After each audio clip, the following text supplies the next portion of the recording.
तृणमूलमध्ये बऱ्याचशा घडामोडी घडल्या आणि ऋतुबर बॅनर्जी यांनी आपल्या बंडाचा झेंडा पुकारला। त्याच्यानंतर त्यांनी चिन्हावरही दावा केला। या सगळ्या स्थितीमध्ये तृणमूल नक्की कोणत्या वाटेवर जाणार हा प्रश्न आहे। नमस्कार, मी प्रसाद काथे आणि आपण पाहताय जय महाराष्ट्र न्यूज। सध्याच्या घडीला मुद्दा हा आहे की शिंदे पॅटर्नचा बंगाली अवतार आपण पाहतो आहोत का। या सगळ्याची चर्चा करत असताना पटकन आपल्याला एकदा लक्षात घ्यायचं आहे की तृणमूल का फुटली।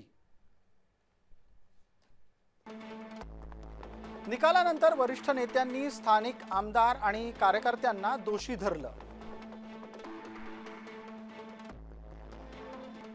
त्याच अनुषंगानं तृणमूलमधला असंतोष वाढायला लागला।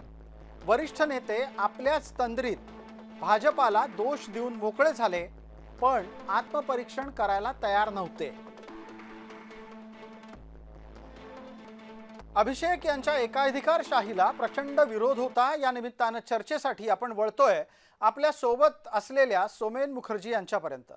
सोमेनदा, तुमच्या चेहऱ्यावर प्रकाश नाहीये, पण ठीक आहे, आपण पटकन वेळेमध्ये आटोपत घेत आपल्याला विचारणार आहोत की आता ज्या पद्धतीनं महिला आरक्षणाच्या संदर्भातली एक आशा भारतीय जनता पार्टीची पुन्हा पल्लवित झाली आहे, तुम्हाला असं वाटतं का की संसदेमध्ये तृणमूलच्या नव्या भूमिकेनुसार मतदान फिरू शकतं?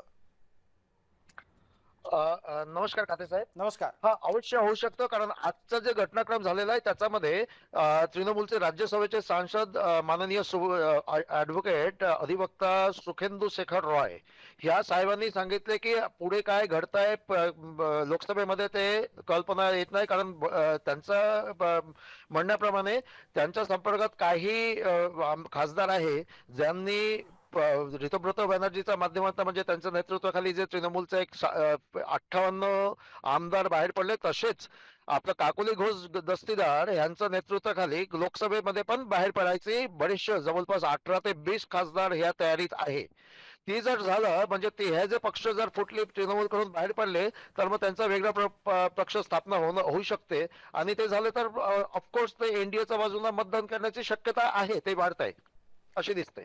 सोमेंदा, एक मुद्दा मग इथे आणखी उपस्थित राहतो। ऋतुबर बॅनर्जी यांनी ज्या पद्धतीनं भूमिका बदलल्या, पण त्यात ते सातत्यानं असं सांगताना म्हणतात की चिन्ह माझं पक्ष माझा, पण नेता ममता बॅनर्जी, हे किती जणांना पटेल?